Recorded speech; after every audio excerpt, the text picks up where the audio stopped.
We started 1 Corinthians 14 last week, and we're going to continue on, so we're picking up kind of right in the middle of the chapter.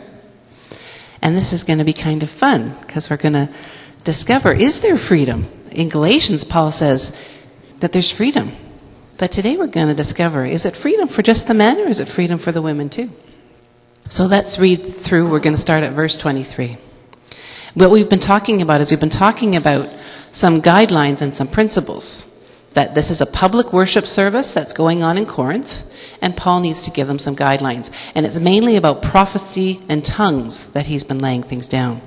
So if the whole church comes together and everyone speaks in tongues and inquirers or unbelievers come in, will they not say that you're out of your mind? But if an unbeliever or an inquirer comes in while everyone is prophesying, remember prophecy were those words of encouragement to build people up. They're convicted of sin and are brought under judgment by all as the secrets of their hearts are laid bare. So they will fall down and worship God, exclaiming, God is really among you.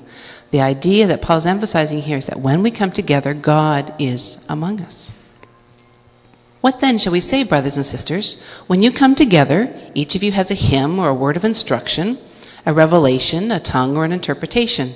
Everything must be done so that the church may be built up. So the idea that everybody comes prepared, everybody shares something, everybody has something to offer. And it's very different when you come to a church where everyone is willing to offer something or receive something. It's very different than in a church where everybody sits back and becomes the judge of the few performers. So if everyone comes ready to offer or receive, you're going to have a different kind of an atmosphere. An atmosphere where everyone can be built up, because Paul says that's the goal. If anyone speaks in a tongue, 2 or at the most 3 should speak, one at a time, and someone must interpret. If there is no interpreter, the speaker should keep quiet in the church. Let them speak to themselves and to God. 2 or 3 prophets should speak, and the others should weigh carefully what is said. And if a revelation comes to someone who's sitting down, the first speaker should stop. The idea is they're going to stop, sit down, and then the next person's going to stand up and going to share what God's laying on their heart. For you can all prophesy in turns that everyone may be instructed and encouraged. The spirits of the prophets are subject to the control of the prophets. For God is not a God of disorder, but of peace, as in all the congregations of the Lord's people. So let's stop and let's just take a look at this part. And this is where your sheets come in this morning. In chapter 14, Paul provides some necessary guidelines to the Corinthian church on how to have an orderly public church meeting. So remember, they don't have years of tradition yet. They're still trying to figure this all out. And so Paul's heard some responses that some things have been getting pretty wild on Sundays in Corinth. And so he's writing back with, here's some guidelines. So what were the characteristics of these early church public gatherings in Corinth? The first thing we need to remember is that there was no church building. So your first blank there under number 1 is no. There was no church building. So they were meeting in homes. They may have been meeting outdoors. We know in Philippi they actually met outside by the river at the beginning. And sometimes they were meeting in public places. We know in Jerusalem that the very first places they were meeting were in the temple courtyards. Sometimes there will be talk about meeting halls where groups are meeting. So they're either like us, they're renting public facilities, they're meeting in homes, or they're meeting outdoors. But there's no church buildings yet. So that alone means that different groups are going to be meeting differently, because the different settings will dictate how their meetings go.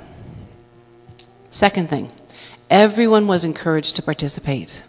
This is one thing that you really get from Paul through chapter 11 right through to chapter 14.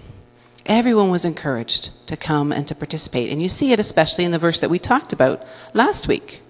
When you come together, each of you has a hymn, a word of instruction, a revelation, a tongue, or an interpretation. Number 3, the gatherings were characterized by a variety of gifts. And so your next blank is variety. Paul talked about everyone has a hymn. The word there is actually just more than just singing. It's the idea of songs and prayers. So there were songs and prayers that people were offering. The next word is the word everyone has an instruction. That's the idea of teaching. Something that's going to build people up, something that's a learning time, something that they've got that will help people learn more about God. The next thing that Paul says is a prophecy or a testimony. It's the idea of a public witness. This is what God is done or is doing, and I share it so that you can be encouraged. And then the last thing he said, or perhaps it's a tongue or an interpretation. Paul doesn't give a complete list. The idea is not to say these are the only things that can happen. What he's trying to do is give a whole idea of the variety of things. You're going to have everything from singing, through to prayer, through to teaching, through to different people just sharing how God's working in their lives. So there's a real variety going on. Number 4, there's no indication of a leader. Rather, the group was led by the Holy Spirit. The idea is that when we come together, the Spirit is going to lead us in what we have to share. So you've got two things happening. You've got people during the week preparing. During the week, they're setting aside money that they're going to come and offer. And during the week, they're preparing so that they've got something to offer. But then you're also going to have those spontaneous things that happen too. That as the Spirit moves, suddenly somebody might get a prophecy, or suddenly somebody might get a tongue or an interpretation. That doesn't mean that if you've got a leader up front that the Spirit can't work either. I wanted to make sure that was, if you do have a leader up front, the Spirit can still work. But there doesn't seem to have been a particular leader in the church at Corinth. Stephanus' family does seem to have been providing some of the leadership, but it's possible that different weeks, different people were assigned, and it's possible that certain weeks no one was assigned. We really don't know.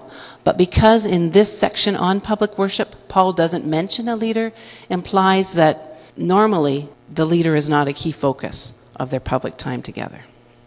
And 5, the goal was edification. I think you probably put that on your sheets twice last week, because that's the one thing that Paul is really striving to drive home.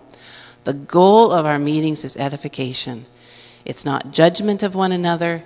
It's not dissecting of a sermon. It's not a lot of things. It is edification, encouraging and building up the church. That's the main reason why we get together.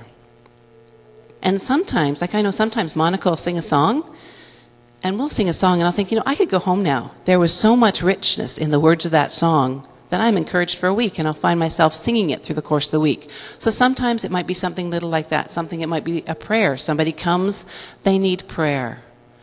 And so they would be prayed for, and that's a way that they would be encouraged. So there's a lot of different ways that people can be encouraged and edified in the course of a public service together.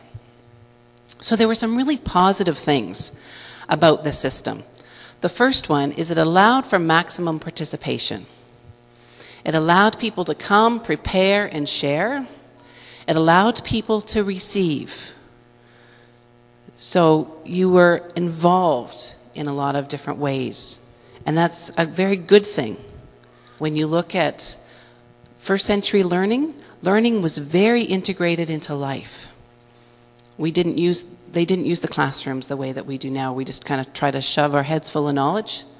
Learning in the first century was a little more integrated, which is slowly the way that we're becoming in our society as well. But it allowed for maximum participation too. It emphasized the leading of the Holy Spirit.